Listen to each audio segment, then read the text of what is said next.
Shri Neelam Devi PG college के geography के online class में आप सबका स्वागत है।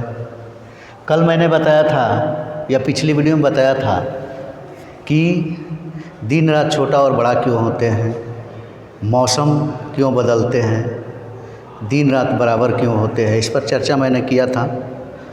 उसी के कड़ी में हम आगे बढ़ते हैं कि भारत में जो 82.5 डिग्री देशांतर रेखा है उसी को ही मानक समय देशांतर रेखा क्यों माना गया है। तो सबसे पहले हम देख लेते हैं भारत की चतुर्दिक सीमा। जैसा कि कल पिछली वीडियो में बताया था कि सबसे दक्षिणी बिंदु जो है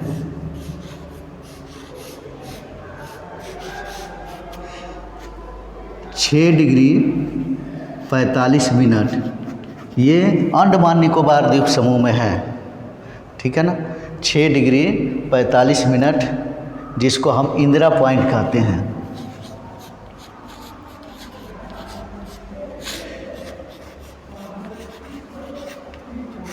पॉइंट और सबसे उत्तरी बिंदु जो जम्मू कश्मीर राज्य में है बलांगू, नहीं सॉरी इंदिरा काल।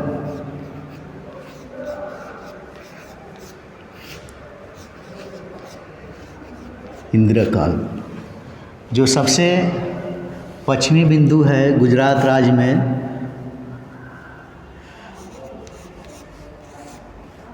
गौरीमोता। गौरीमोता क्या है, सबसे पश्चिमी राज्य गुजरात में स्थित है। और अरुणाचल प्रदेश में है बलांगू, सबसे पूर्वी सीमा जो निर्धारित करता है बलांगू, वह अरुणाचल प्रदेश में है। और 6.5 डिग्री 45 मिनट से 37 डिग्री 6 मिनट ये क्या है, हमारी उत्तरी अक्षांश रेखा क्या करती है, सीमा का निर्धारण करती है। और दक्षिण में अक्षांश रेखा कौन है, 6 डिग्री 45 मिनट से लेकर 37 डिग्री 6 मिनट तक हमारा क्या है, ये भारत की स्थिति विस्तार क्या है, विस्तृत है। अब देखते हैं समय का जो निर्धारण होता है वह देशांतर रेखाओं के आधार पर किया जाता है। जैसे कल मैंने ग्लोब बनाया था कि पूरा ग्लोब पर 360 देशांतर रेखाएं बना सकते हैं और मध्य देशांतर से 180 डिग्री तक हम क्या कर सकते हैं, देशांतर रेखाएं बना सकते हैं। यानी कि एक डिग्री के अंतराल पर होगा तो 180 रेखाएं हम खींच सकते हैं मध्य देशांतर से पूरब और मध्य देशांतर से पश्चिम, यानी कि 1 डिग्री के अंतराल पर 180 रेखाएं हम क्या कर सकते हैं, खींच सकते हैं। तो इसमें देशांतर रेखा की महत्वपूर्ण भूमिका होती है समय निर्धारण में। तो हम सबसे पहले देख लेते हैं कि इसका देशांतरी विस्तार कितना है। भारत का 68 डिग्री 7 मिनट 68 डिग्री 7 मिनट से 97 डिग्री 25 मिनट तक इसका देशांतरी विस्तार है। यानी कि पूर्वी देशांतर में 68 डिग्री 7 मिनट से 97 डिग्री 25 यानी कि 97 डिग्री 25 मिनट के बीच क्या है, यह विस्तृत है। तब इसी के आधार पर हम देखेंगे कि समय का निर्धारण कैसे होता है। और इसको 23.5 डिग्री रेखा जो है भारत को 8 राज्यों को क्या करती है, काटती है। 8 राज्यों को क्या करती है, ये 23.5 डिग्री है कर्क रेखा।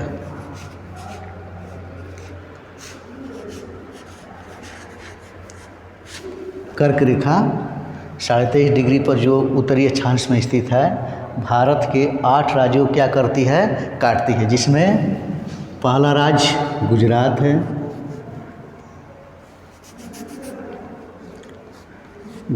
है, दूसरा राजस्थान है, तीसरा क्या है, मध्य प्रदेश है, चौथा छत्तीसगढ़ है,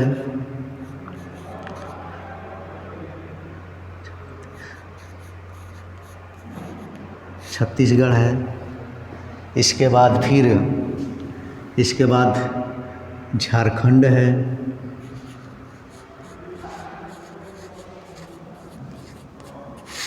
है। कितने राज्य हो गए? गुजरात हो गया, राजस्थान हो गया, मध्य प्रदेश हो गया, छत्तीसगढ़ हो गया, झारखंड हो गया। इसके बाद यहाँ पश्चिमी बंगाल है,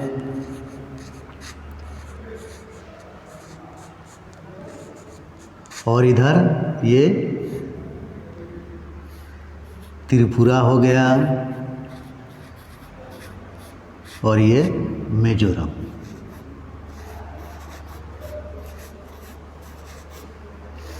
यानी कि भारत के काल्पनिक रूप से देखा जाए तो कर्क रेखा 2 बराबर भागों में बांटती है। यानी कि यह 8 राज्यों से क्या होती है, गुजरती है, जिसमें गुजरात, राजस्थान, मध्य प्रदेश, छत्तीसगढ़, झारखंड, पश्चिम बंगाल, त्रिपुरा और मिजोरम। ये जो है क्या है, ये कर्क रेखा है जो भारत के 8 राज्यों को क्या करती है, काटती है। ठीक है ना। अब इसी में देख लेते हैं कि 68 डिग्री 7 मिनट ये पूर्वी देशांतर है से 97 डिग्री 25 मिनट तक ये पूर्वी देशांतर में भारत की क्या है, स्थिति है। तो यहाँ से और इसका अंतर देखते हैं कितना होगा, लमसम 29। अगर 97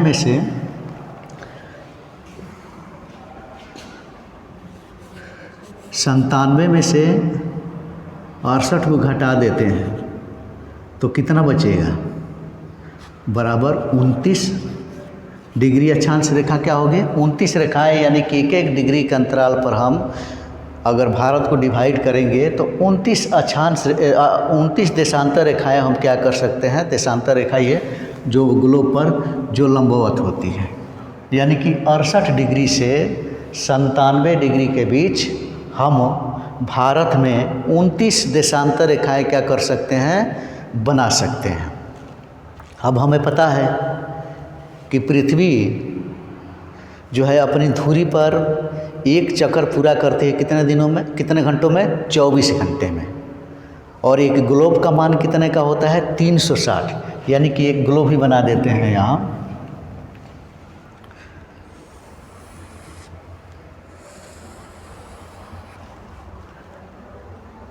ये मध्य देशांतर रेखा हो गया, ये हमारा ग्लोब हो गया, उत्तरी ध्रुव और ये दक्षिणी ध्रुव, ये मध्य देशांतर हो गया। और यहाँ से 180 रेखाएं हम क्या कर सकते हैं, 1 डिग्री के अंतराल पर हम खींच सकते हैं।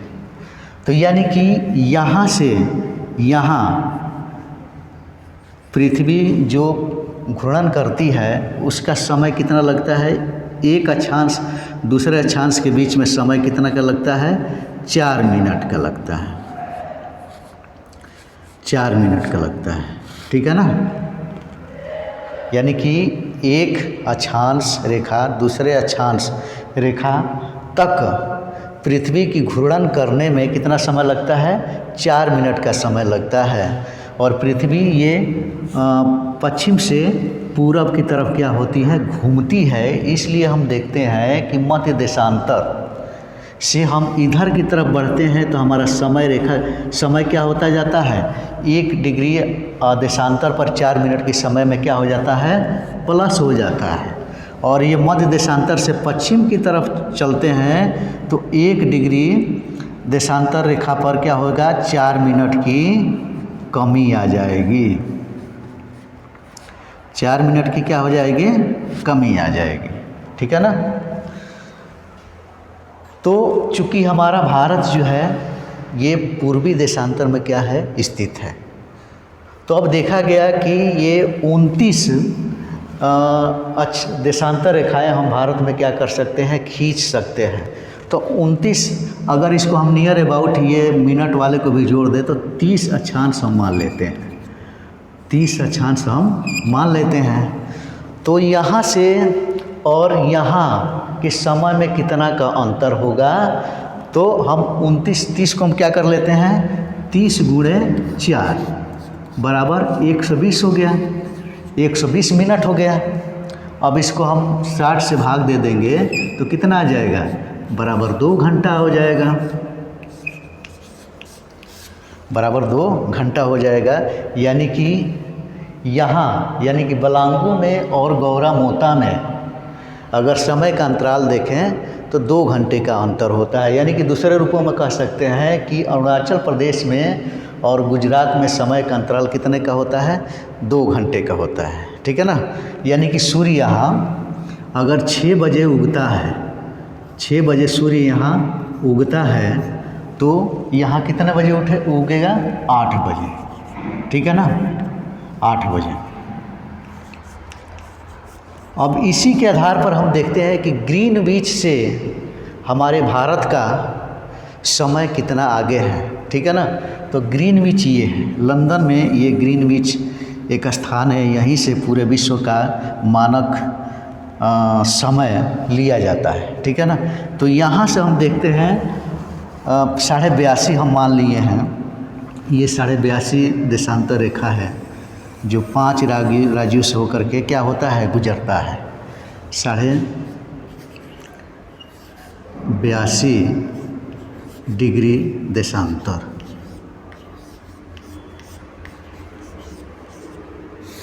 82.5 डिग्री देशांतर हमारा क्या है, भारत का मानक समय देशांतर रेखा है। भारत का मानक देशांतर रेखा क्या है, 82.5 डिग्री है। यानी कि यहीं से हमारा समय क्या होता है, निर्धारित होता है। तो 82.5 हो गया ये, और ये हमारा क्या है, ये विश्व पर देखते हैं तो ये 0 है। तो 0 और 82.5 में हम यदि 82.5 में यदि हम 4 का गुणा करते हैं तो कितना हो जाएगा, गुणा करके देख लीजिए।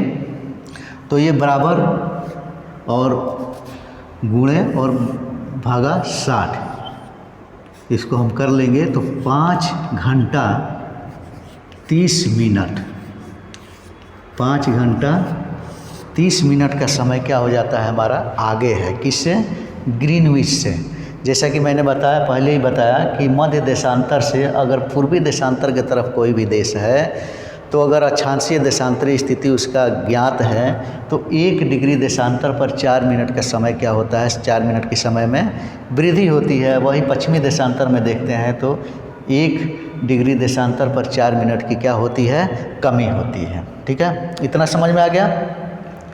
यानी कि हम ये कह सकते हैं कि 68 डिग्री पूर्वी देशांतर से 97 डिग्री पूर्वी देशांतर के बीच हमारा भारत की स्थिति क्या है। इसमें जो है 82.5 डिग्री देशांतर रेखा को मानक समय देशांतर रेखा माना गया है। अब भाई प्रश्न उठता है, बहुत अध्ययन के बाद ये हुआ कि जो 68 और 97 इसको भी समय मानक समय रेखा नहीं रखा जाएगा और इसको भी मानक समय नहीं रखा जाएगा। इसके बीच का, तो इसके बीच का अंतर कितना था हमारा, 29 अक्षांश था। 29 अक्षांश को हम 2 से भाग दे देते हैं तो कितना आ जाएगा, यानी कि 29 14.5 आ जाएगा। तो 14.5 आ गया हमारा, तो हम 18 में जोड़ देंगे तो कितना हो जाएगा, 82.5 हो जाएगा। अगर 14.5 को 68.7 में हम जोड़ देते हैं तो 82.5 हो जाएगा। यानी कि 68 डिग्री और 97 डिग्री के बीच जो भी देशांतर रेखा है उसको मानक समय रेखा बनाया गया भारत के लिए। समझ में आ गई बात। तो जो 82.5 डिग्री, अगर इसमें 97 में से हम 14.5 घटा देते हैं तो भी 82.5 डिग्री क्या हो जाएगा, यहाँ आ जाएगा। इसीलिए 82.5 डिग्री देशांतर रेखा को भारत का मानक समय रेखा बनाया गया है, जो ग्रीनविच से क्या है, 5.5 घंटे आगे है। और 1 डिग्री देशांतर पर कितने समय की वृद्धि होती है, पूर्वी देशांतर में 4 मिनट की वृद्धि होती है। अब ग्रीनविच देखते हैं, आप लोग घड़ी पहनते हैं, घड़ी पर लिखा रहता है GMT।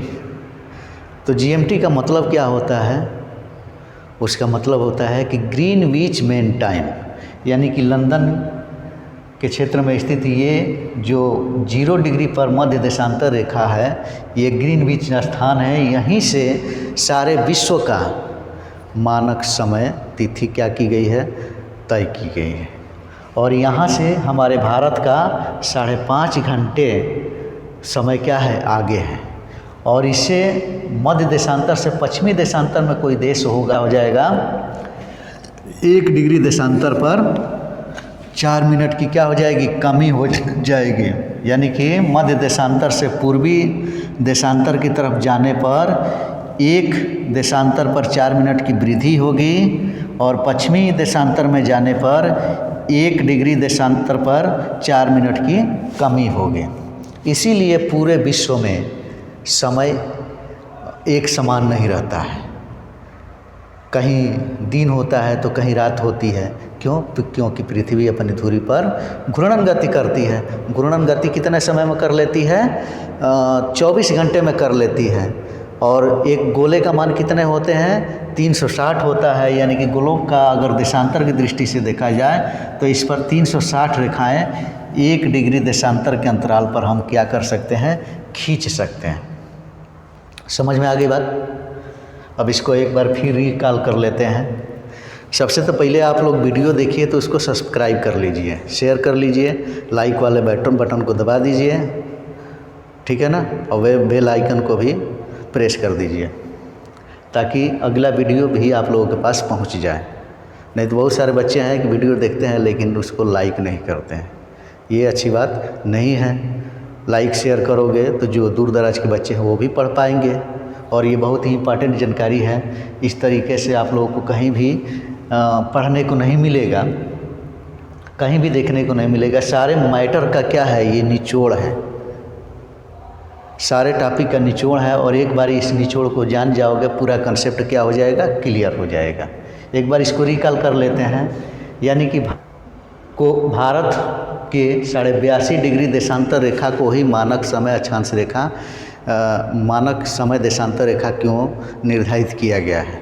क्योंकि भारत 68 डिग्री से लेकर के 97 डिग्री पूर्वी देशांतर के मध्य स्थित है। इसके 68 डिग्री से और 97 डिग्री के बीच हम 29 देशांतर रेखाएं हम क्या कर सकते हैं, खींच सकते हैं। 29 देशांतर रेखाएं हम खींच सकते हैं। तो बहुत अध्ययन के बाद ये हुआ कि ये दोनों के बीच का जो देशांतर रेखा है उसी को मानक समय रेखा हम क्या करेंगे, बनाएंगे। और यह मानक समय रेखा 82.5 डिग्री को निर्धारित किया गया जो भारत के 5 राज्यों से आंध्र प्रदेश, उड़ीसा, आंध्र प्रदेश, उड़ीसा, इसके बाद छत्तीसगढ़, इसके बाद फिर जो है उत्तर प्रदेश राज्यों को क्या करती है, ये काटती है। छत्तीसगढ़ में ये कर्क रेखा और ये 82.5 डिग्री देशांतर रेखा एक दूसरे को क्या करती है, काटती है। तो ये प्रश्न कई बच्चे परीक्षा देने जाते हैं तो वहाँ प्रश्न पूछ देता है कि 82.5 डिग्री देशांतर रेखा और कर्क रेखा एक दूसरे को किस राज्य में काटती है? तो कहाँ? छत्तीसगढ़ में काटती है। ये जो है मानक समय रेखा, भारत का मानक समय रेखा कितने राज्यों से होकर के गुजरती है? तो 5 राज्यों से, जिसमें आंध्र प्रदेश, उड़ीसा, छत्तीसगढ़, इसके बाद फिर उत्तर प्रदेश, ठीक है ना, इसके बाद मध्य प्रदेश, ठीक है ना, मध्य प्रदेश। 5 राज्य हैं जो ये 82.5 डिग्री देशांतर रेखा उस राज्य को काटती है और कर्क रेखा को छत्तीसगढ़ राज्य में क्या करती है, काटती है। ठीक है, इतना समझ में आ गया। अब देख लेते हैं कि भारत जो है यहाँ से उत्तर से लेकर के दक्षिण तक इसकी लंबाई कितनी है? 3214 किलोमीटर। और इधर पश्चिम से पूरब की तरफ इसकी लंबाई कितनी है? तो 2933 किलोमीटर। ठीक है ना। यहाँ से अगर इस टॉपिक से प्रश्न कहीं से भी बनता है, किसी तरीके से बनता है, इतना कंसेप्ट क्लियर हो गया आप लोगों का, कहीं प्रश्न गलत नहीं होगा। और इसको जान जाओगे तो फिर कहाँ किस देश में कितना समय हो रहा है, ये सब आप लोग निकाल लेंगे। केवल अक्षांश और देशांतर आप लोगों को पता होना चाहिए। ठीक है, धन्यवाद।